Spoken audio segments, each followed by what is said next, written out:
Bwana safi ndugu mwandishi wa habari. Mambo vipi? Safi kwema. Bwana salama kabisa kama unavyoona na bashasha la kutosha kwa sababu leo Simba yangu timu bora timu ambayo imefanya kila kitu kwenye ligi yetu. Timu ambayo ilitakiwa ichukue kombe lakini imenyang'anywa. Leo iko uwanjani. Leo hapo. Kinyago Tabata ni mshabiki wa Simba mnyama mkali, timu kubwa, timu bora ambayo hii leo itakiwa Simba wawe na kombe la ligi kuu lakini wamenyang'anywa. Simba kanyang'anywa kombe. Kanyang'anywa kombe.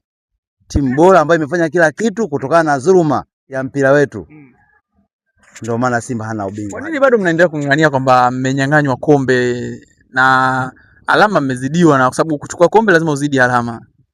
Ya alama tumezidiwa kutokana na sintofahamu za waamuzi wa ligi yetu. Na kama unavyokumbuka Simba Sports ilicheza na Yanga kule Zanzibar, visiwani Zanzibar. Simba kapata goli la wazi kabisa ambalo halina chokochoko. Lakini tukaambiwa sio goli. Na maana tungepata zile alama 3 hadi sasa Simba Sports tungekuwa bingwa, tungekuwa tumechukua ubingwa, lakini waamuzi wakishirikiana na watu mbalimbali wakasababisha Simba kukosa alama 3, lakini cha ajabu zaidi wenye mpira wao wakaja wakamfungia muamuzi. Ina maana hadi muamuzi akafungiwa, ikaonyesha zaidi shahidi kwamba ilikuwa ni goli ambalo halina chokochoko. Kwa hiyo Simba Sports tumenyimwa ubingwa wetu, hadi leo tungekuwa ubingwa wa kwetu. Lakini cha ajabu zaidi, cha kushangaza, eti kuna watu leo wanafanya paredi. Paredi la nini? Umepita Jangwani? Jangwani nimepita. Na wamesema safari yao umeelewa inaanzia wapi na ishia wapi? Hapana, sijaelewa. Wamesema wanaanzia Karume pale TFF, wanahesabai kombe, wakitoka hapo wanalipitisha Msimbazi, kuwapa hongera nyinyi kwa kuwapa ubingwa, afa ndio kumalizia sherehe zao pale Jangwani. Msiba mkubwa sana. Yaani kwenye mpira ni msiba mkubwa sana. Yaani ubamba pale, wamepamba mapambo yao yako pale lakini sasa cha ajabu zaidi ambacho nimekuja kujiuliza mimi Kinyago Tabata kwamba kwa nini wafanye paredi wakati sasa kusherehekea ubingwa? Unasherehekea nini kaka? Unasherehekea nini? Wana mchezaji wao Pendo ambaye amewasababisha wamechukua ubingwa mara 5 mfululizo kinagaubaga, akiwemo huyu mchezaji ambaye amewasaidia kwa asilimia kubwa kuchukua ubingwa mara 5 mfululizo kinagaubaga. Pacome bwana ameumia siku ya mchezo wa mwisho pale viwanja vya Isamuyo pale JKT. Pacome ameumia kwa bahati mbaya. Pacome ameumia, naamini mchezaji wa JKT alimchezea faulu ambayo ni ya bahati mbaya ya kimpira, amevunjika mguu. Leo watu wanafanya paredi wakati mimi Kinyago Tabata kwanza nimeshangaa baada ya kuona nasikia eti kuna paredi wakati kuna mgonjwa. Yaani ina maana hii paredi ya leo watu wasisherehekea, wameitwa wasanii maarufu. Nini kaka, unasherehekea nini? Mchezaji Pendo ambaye amekusaidia wewe, amekuwezesha umefika hapo takriban mara 5 mfululizo, wewe ukasherehekea. Unashangilia nini wewe? Ina maana paredi ya leo ni kumshangilia Pacome alivyoumia. Tunachonganisha hapana, yani paredi ya leo ni paredi ya leo unaoifanya ni kumshangilia Pacome zoazoa alivyoumia. Ndio paredi ya leo. Kitu gani wangefanya sasa? Yaani kwanza nimeshangaa Kinyago. Kwanza labda nikuulize mwandishi wa habari, labda sijapita mitandaoni. Hadi leo toka Pacome ameumia, kuna mkeka ambao umewekwa kwa sababu ya kumchangia Pacome? Sasa umeona ndio shida mashabiki wa Yanga na uongozi wao. Vichwa hamna kitu. Kwa sababu tulikuwa tunashuhudia golikipa wa Yanga anafanya faulo ambazo hazina maana, anafanya utovu wa nidhamu kwenye pichi, anaadhibiwa, lakini mashabiki ambao akili zao ndogo wanamchangia pesa. Wakati issue kama zile itakiwa yeye mwenyewe mchezaji ajue kabisa kweli nimefanya makosa na asichangiwe, atumie pesa yake, mshahara wake, kwa sababu analipo mshahara mkubwa, atoe mshahara wake umuume kwamba mshahara huu nimekatwa kwa sababu ya kufanya kosa langu kwenye pichi, kumsababishia mabaya mwenzangu hadi nimeadhibiwa nalipa. Lakini mashabiki ambao hana akili timamu eti wanamchangia golikipa Jigijiala. Lakini mashabiki tena wengine hawa ambao mimi nawashangaa walikuwa wanamchangia golikipa kwenye faini zake, wameshindwa kumchangia hadi hivi leo Pacome. Nashangaa hadi leo wale wanaoongoza kutoa mikeka ya kuchangia wachezaji ambao wamefanya halafu wamefanya makosa kwenye pichi, lakini hadi leo sijaona mkeka ambao umewekwa kwa sababu ya kumchangia Pacome. Mimi Kinyago Tabata nimejitahidi, nimeweka hela yangu, nikasema ngoja nifanyaje? Nimchangie Pacome kwa sababu lazima tuone. Nimehifadhi kwa muda mrefu, umeona hadi nimeweka huko kwa muda mrefu, yani kama na hii pesa isiguswe ya Pacome. Nisubiri nani line hapo iwekwe kusudi niweze kuchangia. Mimi ni mtu wa mpira kaka, unavyoona hii shilingi ngapi? Hii shilingi ngapi? Unavyoona yote nimewekea Pacome, hii shilingi ngapi? Yani amejichanga kweli kwa ajili ya Zuzwa yangu ilale njaa, lakini kwa sababu mimi si mtu wa mpira niweze kumchangia Pacome. Tuone mkeka nichangie. Mimi ni shabiki wa Simba alialia, lakini mtu wa michezo. Simba Sports sisi tumejaliwa, mashabiki wetu wote ni watu wa mpira. Kwa hiyo kwenye dharura mchezaji lazima tumchangie kwenye namna kama hiyo, lakini mchezaji hata wa Simba akifanya makosa hatujawahi kuchangia sisi, kwa sababu tunajua kabisa kafanya makosa, lazima atoe mshahara wake aweze. Mtu akiumia lazima achangiwe kwa sababu ana familia yule. Angalia, hebu angalia Pacome. Mimi pesa yote nimehifadhi, nimeshindwa hapa, natakiwa nilipe ada ya shule lakini nimeshindwa kulipa ada. Nimeona nimeacha, nimeona nichangie Pacome kwa sababu najua Pacome kwa lile jeraha kwa haraka si chini ya miezi 7, 6, 8 mwaka atakuwa anajitibia. Kwa hiyo nashangaa mashabiki wa Yanga kabisa wanajiita mashabiki lialia wameshindwa kumchangia mchezaji. Umeacha kumlipia mwanao ada unaenda kumchangia Pacome. Kaka, shingapi? Hii ni zaidi ya 240,000. Ina maana hata kama nitapata hela nyingine kwenye harakati zangu niko tayari kumuongezea, kwa sababu najua Pacome harudi kucheza mpira leo wala kesho. Yaani sio ndani ya mechi miezi 2 mitatu, Pacome bado atakaa sana. Kwa hiyo pesa hizi ni ndogo kwangu kumchangia Pacome. Kwa hiyo nahitaji kuongeza. Sasa kama mimi shabiki wa Simba mwenye Simba yangu lialia mjini na natamba kwamba mimi itakiwa niwe bingwa hadi vileo, lakini kutokana na sintofahamu ya waamuzi na hawa timu ya nyuma mwiko choko zao kusababisha sisi Simba Sports tumeshindwa kuwa bingwa, ndo hadi leo najutia. Lakini nasikitishwa pakubwa kuona mashabiki wa Yanga wanafurahia ifanye iwe parade eti sijui wanaanzia Karume sijui kupita Msimbazi. Yaani kweli hawa ni watu, ndio maana nasema siku zote hawa ni watu wa propaganda. Lakini pia katika kufuatia mitandao nimeona uongozi wa mpira wamewapiga faini Yanga milioni 100. Wakati mara ya kwanza Yanga walifanya makosa hayo. Yaani Yanga wameshajiona wao ni wakubwa sana kwenye mpira wetu. Walifanya makosa hayo wakaenda wakatumia mtaa wa saba pale JKT Samuyo, mechi ya Simba na Yanga. Waenda mtaa wa 7 wakaenda kubadilishia nguo, wakafanya kila kitu na wakaja kwenye mechi. Uongozi wa mpira wakapiga milioni 30. Mimi Kinyago Tabata naamini ile milioni 30 haikulipwa. Wallahi na mtume nakwambia. Ile milioni 30 kaka haikulipwa. Light milioni mimi si Kinyago bwana, usifike huko. Mimi nakwambia milioni 30 haikulipwa. Light milioni 30 ingelipwa. Yanga wasingerudia makosa.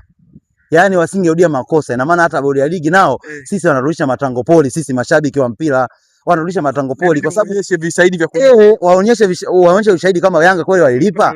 Tuone ile miamala. Kwa sababu wasingerudia Yanga. Hivi wewe umefanya kosa unaleta tena kosa hilo hilo. Alafu wameenda nyumba ile. Ile nyumba ina nini? Ina maana hawaheshimu taratibu za mpira, kwa sababu huwezi kuona kaka Simba Sports ikafanya mambo kama yale, mambo ya kitoto kwenye mpira. Sisi Simba Sports ni timu ya mpira, ndio maana nakwambia Kinyago Tabana, nakwambia Simba Sports ni timu ya mpira. Haina mambo ya nje ya uwanja wala haina mambo ya kuonga marefali, ni timu ya mpira. Sisi tunategemea dakika 90 na tunaamini mpira kwenye dakika 90 kuna kufungwa, kuna kusale na kuna kushinda, na ndio maana Simba Sports tunaangalia timu yetu mechi hii leo imeperform vipi. Je, ushindi huu tunavyouona ni ushindi ambao yani Simba imetirika inavyotakiwa. Ukitaka kuamini, baada ya waandishi kuposti baada ya game timu ya Simba ikicheza na timu yote, angalia mashabiki walichoandika mle, watawafikia moja kwa moja wacheze kwamba wachezaji leo umetuangusha, mjaperform vizuri. Lakini tofauti na wenzetu hawa, timu hiyo bora isiyo bora, wanahakikisha wao wana matokeo, wanawaza matokeo matatu. Hawawazi kusurua wala kufungwa. Na ndio maana danganya toto ya mpira wetu huu, hususan viongozi wa Yanga ni watu ambao ni wa propaganda sana. Niliangalia mechi iliyofungwa na Dodoma Jiji, Yanga fungwa na Dodoma Jiji tu.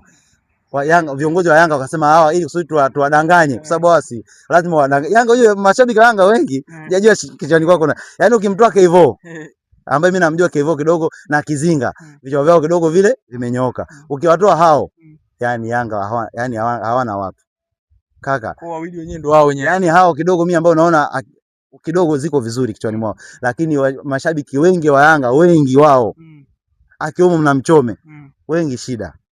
Mchome si wa kwenu bwana kaka, nani kakwambia? Mchome ubaya ubwela yule, yani anasema Simba ikifungwa anaumia. Nani kakwambia? Analia tena katika mtu ambaye mimi namkataa simpendi kwenye mpira wetu ni Mchome. Mchome angekuwa shabiki wa Simba hadi leo, mimi nakwambia ningefanya jitihada zote za kuhakikisha Mchome namtia nguvuni.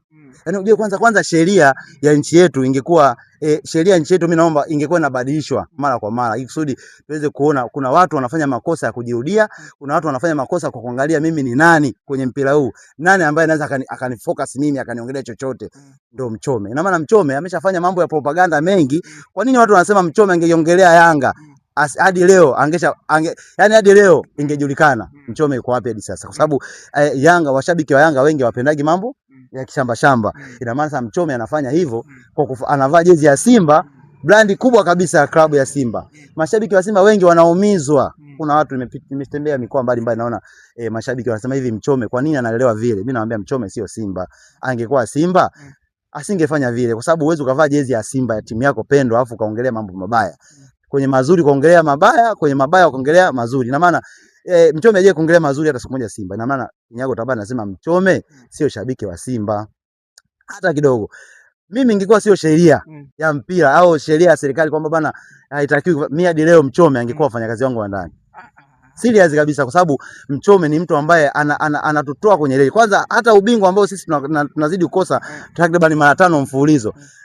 Kwenye watu ambao pia wanaongeza chachu kwa asilimia kubwa Simba Sports kushindwa kufanya vizuri, na Mchome pia anahusika. Yaani Mchome anasababisha Simba isifanye vizuri mara 700, yani kwa asilimia kubwa. Yani ukiacha watu wa marefali takriban nao wametuangusha kwa asilimia kubwa takriban misimu kadhaa hiyo mfululizo, na pia viongozi pia wa Yanga nao wamehusika kwa asilimia kubwa kutuangusha kwenye mpira wetu, kwa sababu wanafanya mambo mengi sana ya nje ya uwanja, mambo yao mengi sana ya kinagaubaga. Lakini Mchome mapovu huyu, namuita tena Mchome, isingekuwa sheria mimi hadi leo ningekuwa mfanyakazi wangu wa ndani. Sasa Mchome kwa namna gani unasema amewaangusha na wanaocheza ni wachezaji? Na Mchome mara nyingi anasema yeye anaijenga Simba.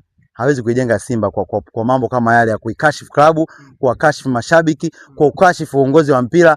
Simba Sports ni timu ya mpira, sio timu ya propaganda, lakini yeye anafanya juu chini ya kuweza kuizoofisha Simba. Sasa wewe mshabiki wa timu yako pendwa unaweza kuongea maneno ambayo mashabiki au wachezaji wakaweza kutoka kwenye mchezo, kwa sababu asilimia kubwa wachezaji sometimes wanatoka kwenye mchezo, kwa sababu wachezaji nao wanafuatia sana mitandao. Ina maana wanaweza wakatoka kwenye mchezo wakashindwa kuperform vizuri kwa sababu ya kauli anazozitumia Mchome. Kauli anazozitumia Mchome sio nzuri, hazina afya kwenye mpira wetu, hususan kwenye mpira wa Simba Sports. Anasema yeye ndo aliomba Chama aumie, Chama akaumia. Mwisho wa siku Mpanzu naye akawa man of the match, maana yake Chama alikuwa anachukua man of the match yeye peke yake. Unaona sasa ndio ujue kabisa huyo mtu kichwa chake hivyo kina shida. Haya, wachezaji wote wawe sawa. Haya, toka Mwamba Lusaka ameumia, angalia pressure alizoiweka kwa Mwamba Lusaka. Hadi Mwamba Lusaka sisi mashabiki tulimwambia kaa kimya usimjibu, lakini kutokana na jazi bana ikabidi amjibu Mchome. Lakini sasa hebu angalia toka Pacome ameumia, Mchome kasema nini? Haya, Pacome Mchome ndo shabiki wa Simba. Kwa nini afike kwenye mechi za Simba? Nampiga. Hatuwezi kumpiga shabiki mwenzetu. Shabiki mwenzetu anapigwaje? Hivi shabiki kabisa mimi Kinyago Tabata mimi shabiki wa Simba ni watu niende kwenye mechi ya Simba watu wanipige kwa sababu mimi naiongelea. Amtaki aseme ukweli. Hawezi kusema ukweli. Yeye ana siku zote kazi yake kuharibu mipango ya watu. Sisi tunapambania kuisupport Simba, tunawafariji wachezaji wakapambane baina ya mchezo hadi mchezo, lakini yeye anafanya kazi kubwa ya kuwavunja nguvu wachezaji na kuwavunja nguvu. Unajua kuna mashabiki wengine ambao wanataka kwenda kuisupport Simba sehemu mbalimbali, lakini wakishasikia Mchome kaongea nini wanashindwa.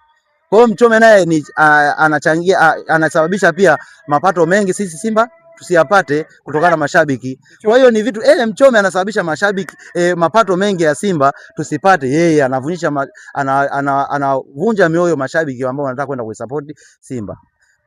Sijajua uongozi wa Simba hadi leo wanafikiria ni kwa sababu Mchome ameanza kuongelea mabaya ya Simba takriban misimu 4-5 mfululizo. Au masala ni misimu 4 hadi sasa au 3 kaiongelea vibaya Simba. Sasa sijajua viongozi wetu wa Simba Sports Club wameamuaje hadi hivi sasa, wameamua kumwacha tu hivi hivi na msimu unao, sababu sasa hivi msimu umeisha na msimu unaokuja tuende naye hivi hivi. Umesikia kauli ya Yanga msimu ujao? Sijasikia kauli yake. Wamesema mwakani tena kwamba wanachukua ubingwa. Mimi naweza kauli ya Yanga siwezi kuishangaa kwa sababu kama walisema hadi 2030 back to back watachukua, siwezi kubisha kwa sababu nikiangalia kama propaganda ambazo zinaendelea Simba kunyimwa magoli ambayo ya wazi kabisa, propaganda ambayo yanaendelea kama haya, wanashindwa kutumia vyumba maalum ambavyo vimeandaliwa na mechi na timu husika, wanaenda kwenye nyumba za watu, kwenye apartment za watu kwenda kubadilishia nguo. Kwa mambo kama haya na uongozi wa mpira wanatoa faini, wanasema faini milioni 30, watu wanasema wamelipa, kumbe watu hawajalipa. Danganya toto. Faini milioni 100, toka 30 hadi 100, sio kidogo kaka. Haya, huyu bingwa ambao tunagombania pesa yake, thamani yake shilingi ngapi? Haya, milioni 100 ngapi? 600 maximum, 600 hadi 700. Haya, sawa. Haya, wanagomba. Ina maana Yanga kama ndio hivyo, milioni 30 wamelipa, walipe na milioni 100. Na hizi na mafaini ambayo wanalipa ya hapa awali, wameshalipa mafaini mengi ambayo wanapigwa faini wanalipa. Ina maana kwenye ubingwa ule, kwenye zile pesa ambazo wanapata Yanga, unaweza kuona kila mtu anabaki na laki. Yaani unaweza kuona klabu inabaki na 200,000 na 300,000. Ina maana wanashangilia nini? Hii faida wanafanya nini? Akosha isikia Simba imepigwa faini milioni 30. Unjifu wa timu labda imeshindwa kufika kwa wakati, au labda mchezaji kafanya hiki, au klabu moja kwa moja wamefanya sintofahamu, ina maana wakapigwa faini labda milioni 30, milioni 100. Hapana, sisi Simba Sports si watu mambo haya. Tumenyooka kwenye mpira, ndio maana Simba Sports pigwa faini ya milioni 100 kwenye mashabiki. Lakini sio, na ile pesa ilitolewa na mashabiki wenyewe, sio klabu. Mashabiki sisi tunataka tutoe, kwa sababu na tunajua kama mnavyojua kuna mashabiki wana miemko, lakini sisi tulitumia nguvu kubwa kuhakikisha tunawapoza wale mashabiki wenye miemko na wakapoa, na hadi sasa umeona hakuna tena faini za hapa na pale. Lakini klabu inapigwa faini, klabu inatoka sehemu ya kubadilishia nguo hapa kwenye vyuo ambacho kimeandaliwa na timu yake, yani timu mwenyeji, wao wanaenda mtaa wa 7. Mtaa wa 7 mnafuata nini? Mjumbe anajua wa eneo hilo kwamba nyinyi mmeenda huko, mjumbe wa nyumba 10. Ina maana ni shida ya timu na shida ya uongozi wa Yanga. Kwa hiyo Kinyago Tabana niseme Simba Sports ni timu ya mpira, na wewe shabiki wa Simba ambaye unajua kabisa mimi nimependa kushabikia Simba, jipige kifuani kwamba wewe ni shabiki kweli kweli wa mpira. Bwana